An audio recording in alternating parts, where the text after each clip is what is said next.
নমস্কার বন্ধুরা, আজকে আমি বানাচ্ছি ঠাকুরবাড়ির রান্না ঝিঙে ঘন্ট। রান্নাটা আমার খুব পছন্দ হয়েছে, সেই জন্য আমি তোমাদের সঙ্গে শেয়ার করছি। নিরামিষের দিনে কয়েকটা খাবার আছে আমরা নিয়মিতই বানিয়ে খেয়ে থাকি। আর যদি এইভাবে ঠাকুরবাড়ির রান্নার মতো করে যদি ঝিঙে ঘন্ট আমরা বানিয়ে নিতে পারি, তাহলে আমাদেরও খেতে খুবই ভালো লাগবে, তাই না বন্ধুরা? আলু আর ঝিঙে লম্বা লম্বা করে কেটে পরিষ্কার করে জল ঝারিয়ে রেখে দিয়েছি। কড়ার মধ্যে সাদা তেল, জিরে আর তেজপাতা দিয়ে কেটে রাখা ঝিঙে আর আলু তুলে দিলাম, দিয়ে অল্প একটু নুন দিয়ে একটু ভেজে নিচ্ছি। ঝিঙে তো তোমরা সবাই জানো, ভাজা ভাজা খুব একটা হওয়ার আগেই একটু জলও চলে আসে।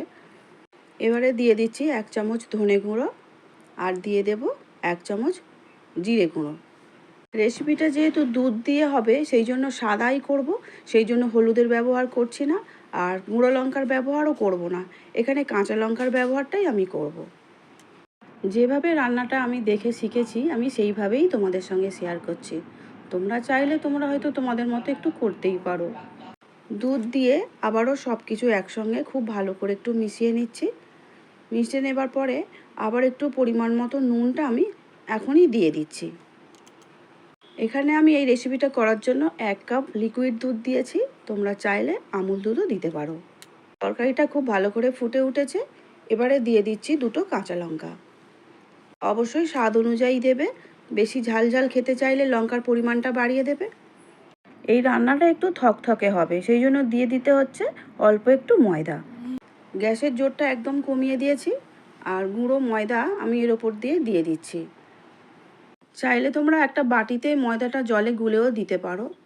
তাড়াতাড়ি খুন্তির সাহায্যে আমি ঝোলের মধ্যে ময়দাটাকে মিশিয়ে নিচ্ছি, তাহলে আর দলা পাকানোর কোনো চিন্তা থাকবে না। এবার ঢাকা দিয়ে দেব, দিয়ে 10 মিনিটের জন্য সবজিগুলো সব সিদ্ধ করে নেব।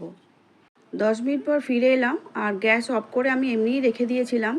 ঠাকুরবাড়ির ঝিঙে ঘন্ট আমাদের একদম রেডি হয়ে গেছে। একটা সার্ভিং প্লেটের মধ্যে আমি তুলে নিচ্ছি। ঝিঙে ঘন্ট তো আমার খাওয়ার পরে খুব পছন্দ হয়েছে। তোমাদেরও যদি পছন্দ হয়ে থাকে, তাহলে তোমরাও একবার বানিয়ে দেখো। কাছের ও দূরের বন্ধুদের কাছে আমার একান্তই অনুরোধ, রান্না ভালো লাগলে আমার চ্যানেলটিকে সাবস্ক্রাইব করে দিও প্লিজ। আর যেভাবে বন্ধুরা আমার পাশে আছো, সাপোর্ট করছো, এইভাবেই পাশে থেকো। দেখা হচ্ছে আগামী দিন অন্য রান্না নিয়ে। সবাই খুব ভালো থেকো আর সুস্থ থেকো। আমার পুরো ভিডিওটা দেখার জন্য অসংখ্য ধন্যবাদ।